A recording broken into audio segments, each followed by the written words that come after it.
Bueno, empecemos ahora sí a hablar de lo que es MongoDB, ¿vale? Entonces, esta base de datos, ¿vale? Que está dentro de las bases de datos no SQL, que es probablemente una de las famosas y mejores opciones que tenemos para escoger en el mundo no SQL es MongoDB, ¿vale?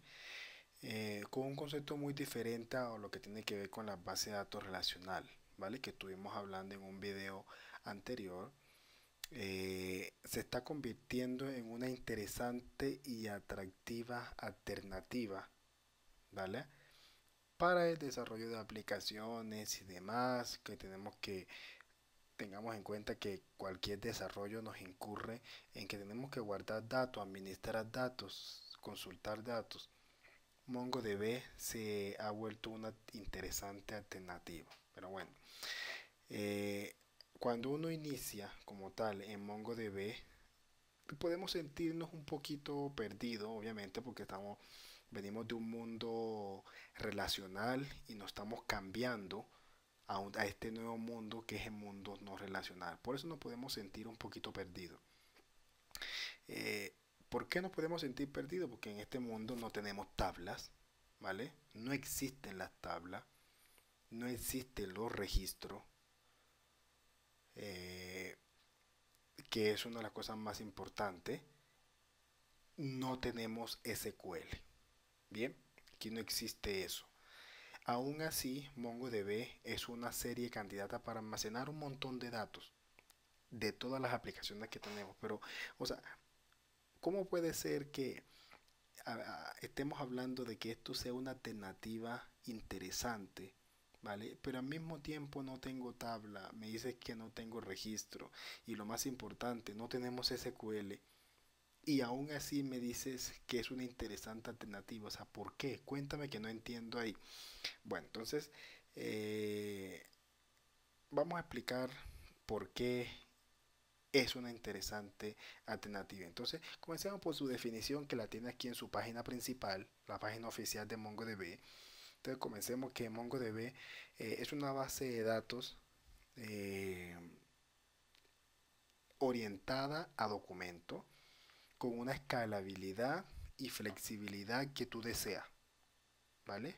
Es una base de datos orientada a documentos con la escalabilidad y flexibilidad que tú deseas, con las consultas e indexación que tú necesites. Es una definición muy, pero muy importante. Es una base de datos orientada a documentos, con la escalabilidad, flexibilidad que tú deseas y con las consultas e indexación que tú necesitas. Vale. ¿Esto qué quiere decir? Que en lugar de guardar datos en registro, los guarda en documentos. Estos documentos son almacenados en un formato en BSON, ¿vale? Vamos a ver un poquito qué es eso BSON, que es una representación binaria de lo que es un JSON o JSON, como le llaman algunas personas, que te invito a que revises el video que tiene que ver con JSON, ¿vale? Entonces, una de las diferencias más importantes que, que más la caracterizan con respecto a las bases de datos relacional es que no es necesario seguir un esquema. Estos documentos, ¿vale? Eh, tengo los documentos de una misma colección. Es un concepto muy similar a lo que tiene que ver con una tabla en una base de datos relacional, ¿vale? Pero entonces, antes de mostrarles un ejemplo, les voy a mostrar, por ejemplo, esas diferencias. Por ejemplo, esa terminología que yo les estaba hablando, que no existe la tabla, que no existe eh, el SQL y demás. Veamos acá esa terminología en qué consiste. Terminología SQL, la parte de la izquierda. Terminología MongoDB, la parte de la derecha. Entonces miremos esta presente tablita. En SQL, terminología SQL, ¿vale? Existe la base de datos. En MongoDB también existe una base de datos. Perfecto. en la terminología SQL existe una tabla. En la terminología MongoDB no existen tablas, existen colecciones. ¿De acuerdo? Vamos a verlo en detalle cuando lleguemos a esa parte. No existe, en la terminología SQL existen los registros. En MongoDB existen lo que son los documentos o documentos BSON. SQL columnas, en MongoDB file o campos.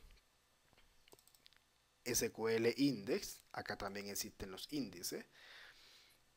En SQL existen los join entre tabla. Acá existen los lookup o los documentos embebidos. No tenemos ese término de join entre tabla. Y si hacemos una comparativa de que lo que era antes, lo que en SQL es tabla y acá son colecciones, que yo tengo join de colecciones, no.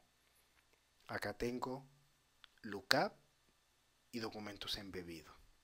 Todo esto lo vamos a ver en detalle en su momento. Entonces, tengo el primary key en una SQL, en los términos SQL. En MongoDB también sigue existiendo lo que es el primary key.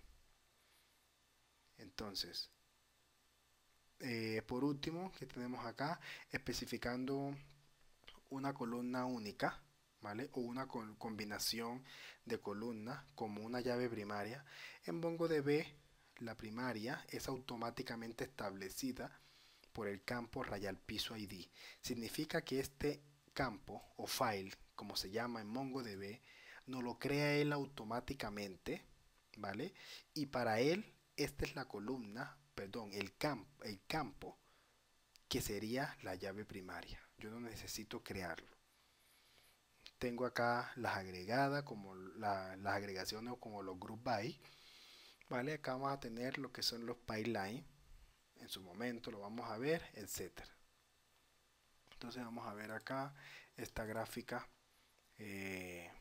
Por ejemplo, en SQL tenemos el where, acá tenemos ese mash, group by group, having mash, select project, order by sort, etcétera, etcétera, etcétera. Entonces cada uno de estos elementos los vamos a ver a su debido momento. Bien, cómo funciona. Entonces, por ejemplo, veamos un presente ejemplo como lo estoy mostrando acá. En SQL yo hacía un select count, un conteo, ¿vale? De una tabla orden. Bien, acá en MongoDB pues voy a utilizar es una agregada que me va a contar todas las colecciones, porque acá vamos a hablar ya en términos de MongoDB. Aquí tengo es un número de colecciones, ¿de acuerdo? Y esta consulta me va a dar el mismo resultado que en SQL me está diciendo, deme cuántos registros tengo acá. Aquí me va a decir cuántas colecciones tengo acá. Aquí tengo para hacer una suma, aquí tengo cómo hago una suma, ¿vale? Y es un concepto muy parecido, pero obviamente con una estructura completamente diferente, ¿vale? Ahora todo es por medio de haciendo una consulta utilizando el formato JSON. Por ejemplo, aquí tenemos una consulta donde consultamos un ID, el custom ID, el order day, hacemos una suma y agrupamos por tal. Entonces aquí también hacemos lo mismo. Aquí tenemos un total donde estamos sumando el precio, ¿vale? Estamos ordenando acá mismo, perdón, estamos agrupando por el ID como lo tenemos acá, bien, etcétera. Entonces tenemos las mismas competencias y posiblemente con una velocidad mucho más rápida. Bueno, una velocidad mucho más rápida es un pleonasmo, una velocidad mejor que en lo que es el SQL. Entonces ahora volvamos a donde estábamos. Entonces imaginemos que tenemos una colección, ¿vale? A la que llamamos persona. Entonces yo tengo acá en esto una colección que llamamos persona. Entonces en esta persona tenemos solamente, lo tenemos en formato JSON y este es un nombre, una persona que tiene por nombre Luis, los estudios que son administración y dirección de empresa, que pueden ser N registros, y los amigos de esa persona son 12. Esto sería un documento, lo que en MongoDB se representa como una colección, ¿de acuerdo? Bueno, se representa en un documento, pero un registro en MongoDB sería llamado una colección. Si yo quiero insertar otra persona, ¿vale? Vamos a la siguiente pestaña. Esta otra persona, ¿sí? Como la vemos acá, tiene los siguientes datos: nombre, apellido, edad, aficiones, amigos, etcétera, etcétera, etcétera. Cosa que no tiene el primer registro. El primer registro tiene 3 campos, podríamos llamarlo, como se llaman en MongoDB, y el siguiente registro tiene pues más de 3 campos. Entonces, esto como tal, si yo le hago una diferencia a esto, podemos ver que el primer registro no sigue el esquema, perdón, el segundo registro no sigue el esquema del primero, ¿sí? El primero tiene menos campos que el segundo, algún campo adicional, otros que no existían en el primero y están en el segundo, etcétera. Esto es algo impensable en una base de datos relacional. En una base de datos relacional yo no puedo tener 2 columnas y después tener en un nuevo registro 3 columnas y en el anterior un registro una columna, ¿vale? Debo tener definida el máximo número de columnas para yo poder hacer ese juego, porque si más adelante voy a insertar un nuevo registro con más columnas, pues no me va a funcionar a menos de que modifique la estructura de esa tabla, ¿de acuerdo? En MongoDB eso es algo que funciona, que es totalmente válido, perdón. Entonces, que sí es impensable en una base de datos relacional. ¿De acuerdo? Entonces aquí, por ejemplo, podemos ver que los campos, este campo nombre, perdón, existe acá. En el primer registro también estaba un nombre. En el segundo registro, estos que están en rojo, ¿vale? No estaban en el primer registro, ¿vale? En este documento no existen apellido, edad, afición. Pero sí existe amigos. Pero acá, amigos solamente tiene una estructura simple, que es 12 amigos. En la siguiente, los amigos están separados por los nombres de los amigos. Aquí no me dice la cantidad de amigos que tengo, sino la lista de amigos que yo tengo. Los menciono y aquí los cuento. Eso es algo impensable en una base de datos relacional. Pero en una base de datos no relacional como MongoDB es totalmente válido. Bien, entonces eso es una ventaja grandísima. Entonces, pero bueno, ¿cómo funciona MongoDB? Esto se verá en el siguiente video. Muchas gracias.